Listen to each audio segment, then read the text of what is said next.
Hello! In this video, I'm going to walk you through the basic navigation of Microsoft Teams video conferencing tool, Microsoft Meet. As you can see, we're inside of our Microsoft Teams, and our teams have been separated into various channels. If I was to start a Meet video conferencing using the general channel, all members of the team would be added to the call and therefore have access to the video call. If I'd like to have a smaller group, I can make a private channel that has only a select number of students in this channel in order to start the Meet and only have them attend. To add a private channel from your Meet, from your team, you'll go up to the three buttons here. You're going to go ahead and add a channel, and instead of checking the standard privacy, you're going to select the private. And when you select the private, after giving it a name, you will then have the ability to add just specific students to this channel. And therefore, those students would only be able to access the video conferencing Meet. So now that we're in a channel, we're going to go up to the Meet button right up here in the top right-hand corner of the screen. When I select Meet, I have a few different options. You see that I can turn on or off my camera. I can change the camera that I'm using. I have more than one camera on my computer. And up here at the top, I can give this video conferencing a theme or a topic. So in this case, it might be team building. And it's happening in our 7th period channel. And I'm going to select Meet now. I'm going to go ahead and unmute myself because I'm using a different audio system. But now you can see that it's popped us into the basic Meet window of options. You'll see that at the bottom here, I have a little ticker that is telling us how much time we've been in this meeting. This is very useful. I have the ability to turn on or off the camera. As I mentioned before, I have the ability to mute or unmute myself. If I go ahead and click on Open Share Tray, I have the ability to pull up any of the PowerPoints that I have already added to my OneDrive, or I can browse others. I can use a whiteboard. This is another feature, Freehand by Envision. This was added by my district. If you don't have it, that means your district hasn't added it. Next to that, I have 3 dots here. The 3 dots here always remind me that there's more features available. So in those 3 dots, I can see I have device settings. If I select device settings, I have the ability to change the internal speaker, the microphone that I'm using, and the internal mic and speakers that I'm using.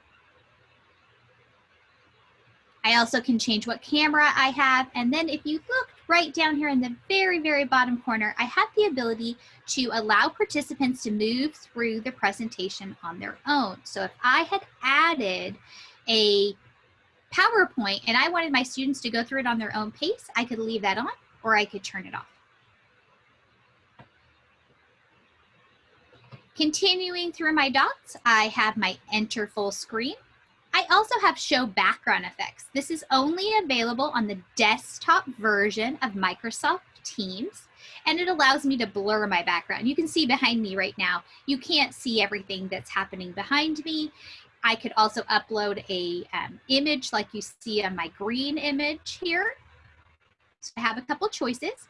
I can also upload anything else I want. So you can see here I have Add New. If I go ahead and select on one, say I was going to look at this locker one, I have the ability to preview it before selecting it. So I'm going to select Preview. And now you can see that it gives me a little thumbnail, what that might look like, and I can apply and turn this on, or I can stop the preview. I'm going to stop the preview. Stick with my blurred. And here I am back. Moving along. We have the Turn On Live Captions. This will caption you as you're speaking. It's not completely perfect, but is definitely more advanced. We have the keypad, so we can make a phone call from here. We have the ability to end the meeting, and we have the ability to turn off incoming video or turn on incoming video of those joining the meeting. I have the ability to raise my hand, And when I raise my hand, it's noted in the participant window. So you can see if I click on the participant window, which is this 2 little people here, it shows that I've raised my hand. So the instructor would know that I'm waiting to answer a question, or maybe it's raise your hand to all of those who have completed the assignment already, whatever it is. And then I have the ability to lower my hand. In the people window, up at the 3 dots, the teacher has the ability to manage permissions. This is who can bypass the waiting room. This is who can share their screen, those kind of things. They also have the ability to download attendance. So they can click who has been in this class for today. Might be very helpful. Going over to show conversations, you see that I have the chat window, and we've talked about the chat window in this course several times. We will in the future, but for now I'm just going to show you that you have the ability to write text, attach documents, images, GIFs, stickers, and communicate with one another through this ability of the chat. We also then have the ability to hang up the call. When we end our video call, it's going to pop us right back out into our Microsoft Teams, into the channel that we were in, and it will give us a little like survey. How did the video call go? That's really just for Microsoft and nothing that you need to worry about. Before we finish up our session today, I just wanted to point out that I'm still in Microsoft Teams, and I have all of the abilities I had in Microsoft Teams before entering into the video conferencing. So you can see I have a search button up here to search for all my things. I have my menu bar on the left-hand side so that I can access all the things as well, and we could jump right into the Teams during the video conference. It says, here's the join. Here it has me up here. I'm not on video yet, but I'm still engaging in my class. You can also see there's an icon here as well. If I want to go back into the video view, I just select the video view. I hope this gave you a small insight into the world of Microsoft Teams and the video conferencing tool, Microsoft Meet. In the discussion below, please add any questions or suggestions you have. Thank you.